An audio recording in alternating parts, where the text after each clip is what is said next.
Hello, with me, maybe you think this is a famous Hollywood actor. I was thinking like this, but that is not. That is a very imposantic, sophisticated German Ramirez. He is talking with us from Switzerland. And we will talk today about personal branding because he's a guru. Yes? German, are you a guru? Am I right? I've been speaking, teaching, coaching, and writing about personal branding for many years. Whether that makes me a guru or not, I'll let you to decide. 20 years almost, yeah? Well, 25 years trying to change the world one innovation at a time. Wonderful. My first question is not about that. You said that you love Switzerland, but you were born in Spanish. As a Spanish person who loves salsa, who loves music, who loves dancing, how you managed to put yourself in Switzerland, which is considered to be quite conservative country and little bit, I don't want to offend any people from Switzerland, little bit boring in comparison with Spain. How you managed to put your temper? Actually, I think it goes along quite well. What I cannot do is stop being myself. You know, back on the topic of personal branding, authenticity is extremely important for your personal brand.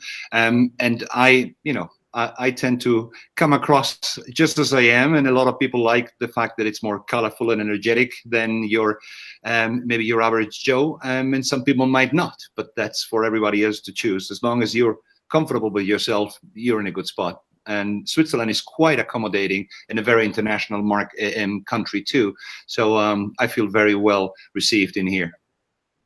That is great. What is the most difficult, though, for you being Spanish, living in Switzerland? Is there something that you are missing? The weather. The weather. 6 months in the year, it kills me. But, yet here we are. I can invite you to Russia or Kazakhstan and you will see, can I go back to Switzerland? It's a wonderful weather. So don't complain, please. I'm not complaining. I'm joking. I can see that you never complain.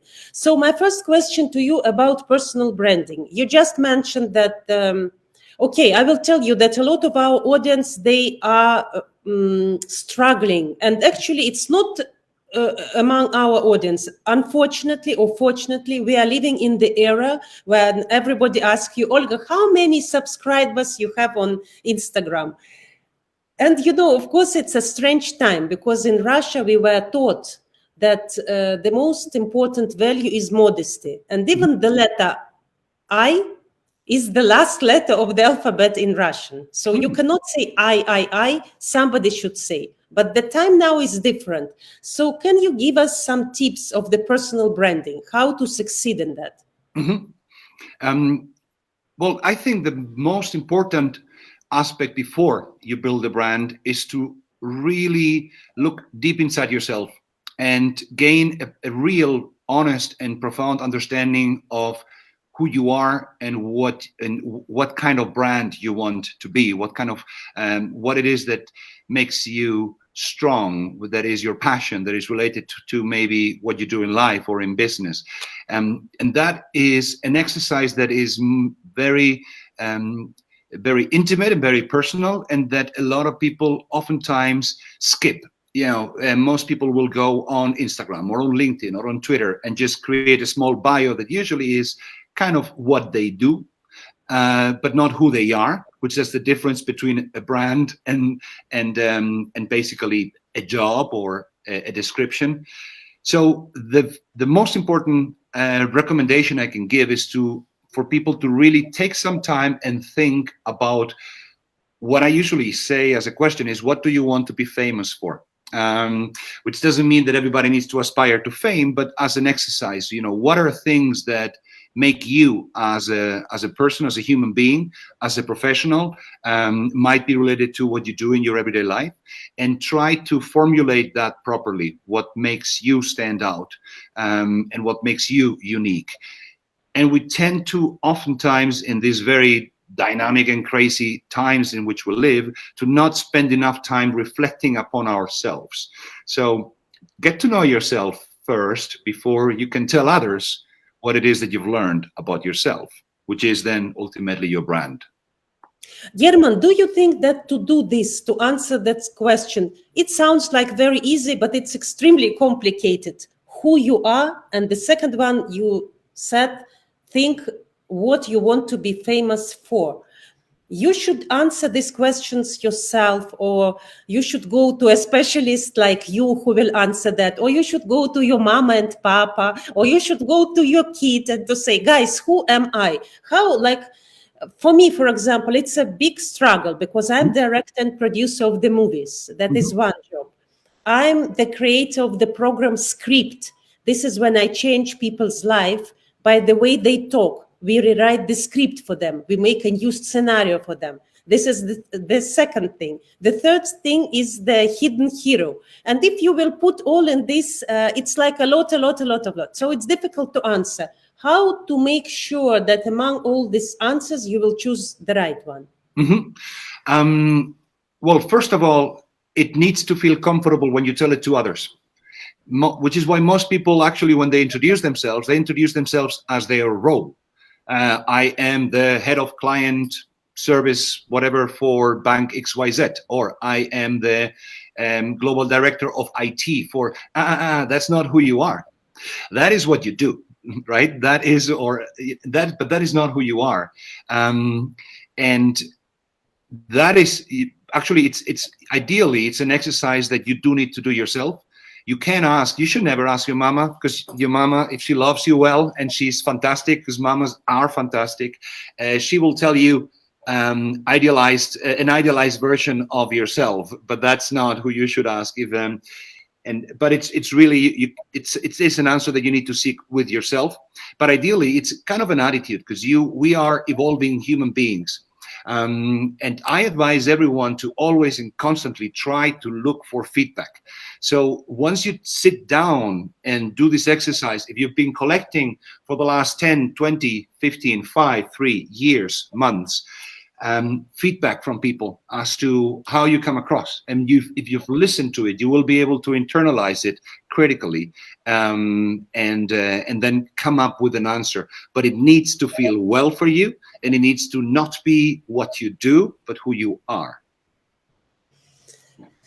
Okay, you should be not what you do, so it's not your role. So correct. It should be the answer, I'm the mother of 5 kids, because that is the role. But who you are, even if you are the mother of 5 kids, let's say if you like animals and you are a great veterinarian, you should say that I'm the person who loves animals and who take care about animals. For example, yeah, I have a passion to, for animals to be happy.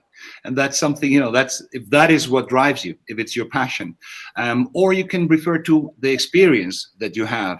I have very profound knowledge and experience in treating animals and their diseases. And those are different ways of saying what it is that you do. But it is closer related to something that is about you, not necessarily what you do. Okay, how we can, German, move on with that? How we can put on Instagram, how we can create LinkedIn, or what we should do next, and what are the steps when you know who you are, and how to monetize this? Okay, you are veterinarian, you're a great veterinarian, but now nobody knows about you. Only I know that German is veterinarian. Finish. Olga and German, we know. Other people know, and your mother knows. Halas, nobody else. So what to do next? Well, the first thing that you need to do is to define who you are trying to target with your brand. Actually, if you think about it, literally like a brand or a product in the supermarket, you would first define who are you helping, who is the audience that you want to attract. Who do you want as a professional, as an artist, as a whatever it is that you've decided that you want to put your brand into work for. You need to decide who are you trying to reach, and where are you going to reach them. So your first decision will then come down to, should I present my brand on Instagram, or should I do it on Facebook? Should I do it on LinkedIn, or is maybe Twitter a better medium to do so? So to identify your target group and identify where you want to reach your target group. So that's the first pillar. The second, German, I'm sorry, before you move on, I'm very sorry. I want to ask, should it be, how narrow should it be? Let's say my audience are women after 40, or my audience are women from 20 to 60, or my audience are middle-class people, or my audience are people who are not sure of themselves. How narrow should be my audience? Because all I said, for example, for the program script, it is all my audience. yes. Should I be more narrow, or it's okay to have a wide audience? And the more narrow you are, the more specific you will be, and the better it will be for you. If if we say, for example, my target group are women from 20 to 60, then you are pretty much actually talking to approximately 3 billion people in the world, or 3.5 billion people in the world, and that is a little bit too broad, because they will be on many different channels. They will be on, so the more specific you define it, the better. And something that might help would be to create an ideal target persona. So actually give the person a name, a role, an age, an occupation, a location, something that makes that person tangible.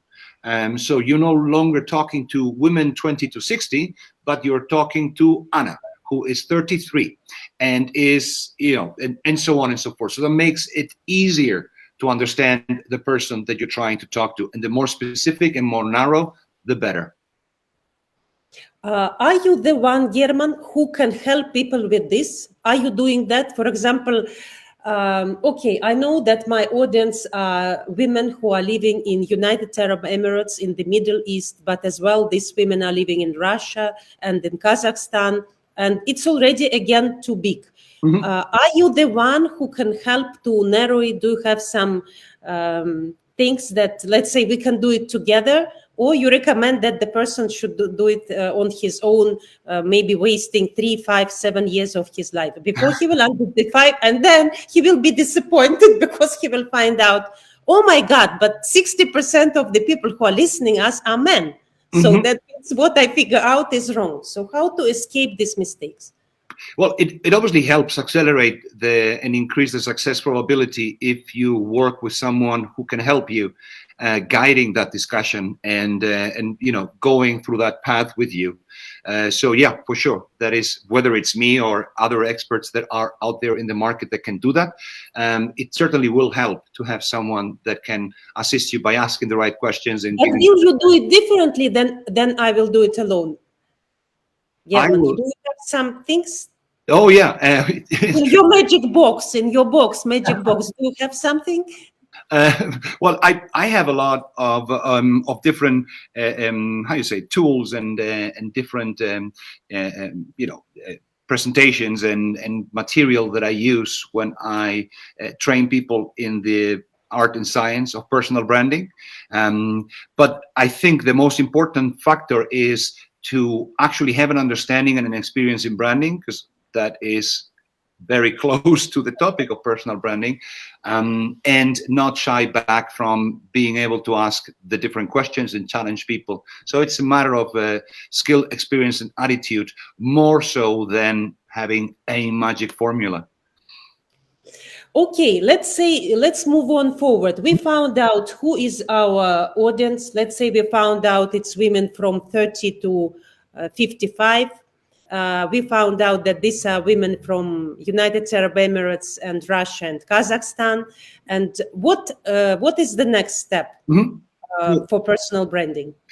Once you've identified who you are trying to reach or position your brand towards, the key is obviously to determine where are you going to reach these people.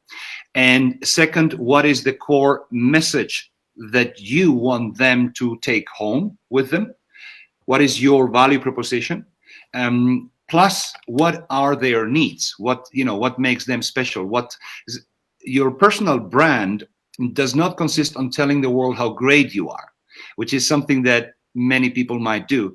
The content should be about how can I provide value to my audience, hence demonstrating that I am great. So I'm not going to tell you that I'm great. I'm going to give you or share with you information, insights, news, experience, anecdotes, in the shape of videos, in the shape of articles, in the shape of pictures that can help you and provide value to you as an audience. So, for example, rather than saying, we stick to the example of the veterinary, which is quite unique.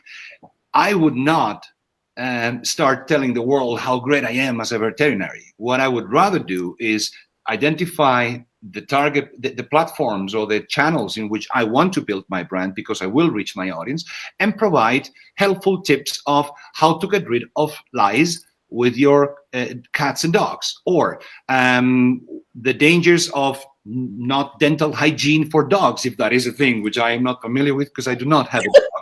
But oh no, German, you talk like this as if you're exactly familiar about hygiene for dogs and cats. If I will meet you, I will think this is the best veterinarian, I met. You look, it sounds like very familiar topic to you. Yes, no, it is not though. So yeah, it's basically thinking about who are you trying to convince of your value, and actually trying to see how could you provide value to those to that target, to that audience. And that is what will engage people. This is why, if we think about many, you mentioned but earlier, what you said now, it sounds a little bit like funny or very entertaining. You mean that we need to do it in a very entertaining way? You said should use clip video, stories, articles to make it. So it should be very entertaining. It shouldn't be boring. That depends. That depends on your target group. If I am, for example, expecting to be seen as a professional that gives investors advice about what new asset classes to invest in, I'm probably not going to be very entertaining. I will be very, factually based, and based on studies and based on research. So it depends a lot on what is that, what it is that you're trying to convey. If you are, if there is an emotional or personal connection between yourself, the message, and the target, like in the case of an animal, a veterinary, there is a strong, obvious emotional connection between the owner and the animal. In the case of an investment banker, I would expect a slightly less emotional connection to their assets that they are trading. So it does depend quite a lot on the target group, and then what is it that you are selling as a brand. And based on that, what is the mood, the need, the receptive mode of the person on the other side of the screen that will experience you, and adapt your message to it. It does need to be authentic, otherwise you will fail as a brand. We said that at the very beginning. But once you've distilled that essence of what makes you, you can and should try to tailor that message to the style, the expectation, the needs of the target group you want to be in front of, and always focus on how can I provide value to this target, to this person. If people want to find you and to reach you, can you tell us now how we can do this? LinkedIn is probably the easiest way. LinkedIn. Yes, for sure. And but in Russia, LinkedIn is forbidden. So give us one more way. Twitter is another option. Twitter is not very popular. Something else. Can we go on the website? Sure. I mean, you can. I have a website. Are you on the Facebook? I am on Facebook too. Yes. Okay, I'm writing German Ramirez, so I will write now. So when people want to find you, they will go to you, and you can give them consultation on personal branding. German. How many hours you need to find out the audience of the person? It's overall, it's not. It's not. I don't count it in hours. I've had all sorts of different engagements, from sitting down for a morning of personal coaching to accompanying somebody over months on a journey to find a better job or redefine their careers or their positioning. So it's really difficult to tell. It has a lot to do with the wood that you work with, how long it takes you to make a chair. So, to sum up our talk, the most important number one, we need to find out who you are. Don't stick to our role, but to think what is the passion. The second thing, to narrow your audience. And the third thing, to think how to bring the value to the audience, not telling how great you are, but thinking what is useful for your audience. That's a That is, very good summary. Yeah, indeed. yeah, that is the things. And what is your personal, my last question, your personal biggest mistake in personal branding that you did for yourself? Uh, I've done too many to count, but probably the single biggest one is to be far too curious and developing too fast from within my field of activity, going from an early internet and e-commerce pioneer, then discovering mobile and social media and getting into that. I'm heavily involved with blockchain. My problem is probably that I'm reinventing myself too frequently, driven out of my curiosity for disruption, innovation, technology overall, and that makes it slightly difficult to follow. If I had started with whatever, just social media didn't exist when I started, but let's assume it did, and I would be that focus on just that. So probably the biggest mistake in my personal branding is the lack of consistency over time, driven by a huge propensity to get bored very easily.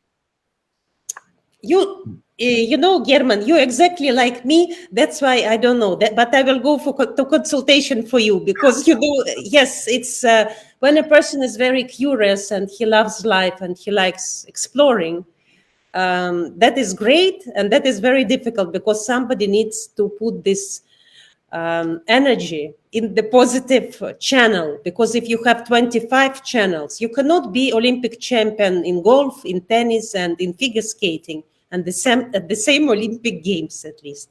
100%. That's why they should be very strong concentration. And for people who are everywhere, especially when something is given to you quite easily, that is a big problem. Yeah, I'm with you. Maybe for closing, leaving you with an anecdote, actually, closing back to how we started the conversation around Switzerland. I'd like to break with the myth of the Swiss Army knife. The Swiss Army knife is something that kind of a lot of people tend to aspire to, because I am the Swiss Army knife of marketing, which kind of means that you're able to do everything within marketing. Now, living in Switzerland, I've learned a lot about Swiss Army knives. And the Swiss Army knife is the perfect tool that you need when you have no clue what you actually want. So if you want to cut something, a proper knife will always be a better tool than a Swiss Army knife. If you want to, screw around on your Harley Davidson over the weekend, a proper screwdriver will be a better tool than the one on the Swiss Army knife. So the more alternatives we have, one click away in our world of talking to a specialist, the more important it is that we identify what of the tools within the Swiss Army knife we are most passionate and best at, and try to focus on that. Because if you can cut, you can screw, and you can even open a bottle of wine all in the same tool, then you're not really going to be great at any of those, or at least I will have a hard time believing that you are. So it's better to identify and focus and stick to that focus, because that will make you a much better expert in that field, as opposed to everything for everybody. German, but you telling this advice also to yourself, yes? Always. Yes, because, I'm always thinking about people, let's say, who working in the circus. Mm-hmm. Their life is so exciting because they do that. Maybe you notice that people in the circus, they have different professions. Mm-hmm. All of them, they help each other. And if something is not working, they can do some tricks together. It's not that they do the same, but also they can change the roles. Mm-hmm. So I think that's still very important to be specialist A, the best specialist, at least in something. And then you can expand. But in A, you should be the best. Otherwise, you will be everywhere and nowhere. Yeah. If you think of a brand in the supermarket, you can find shampoo from L'Oreal, for example. This is no advertising and I have no connections with L'Oreal, a disclaimer. So you have a shampoo from L'Oreal and next to it you have a conditioner from the same brand, right? And you will believe that somebody who has the competence to clean hair might also make it more combable.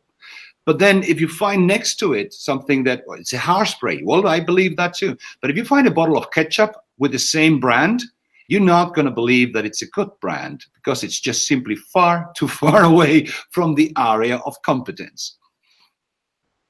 I see. I see. Dear German, thank you so much for sharing with us. And I will be very happy to come back to you to explore further. And I wish you good luck and stay that positive. And it was big pleasure. Thank you.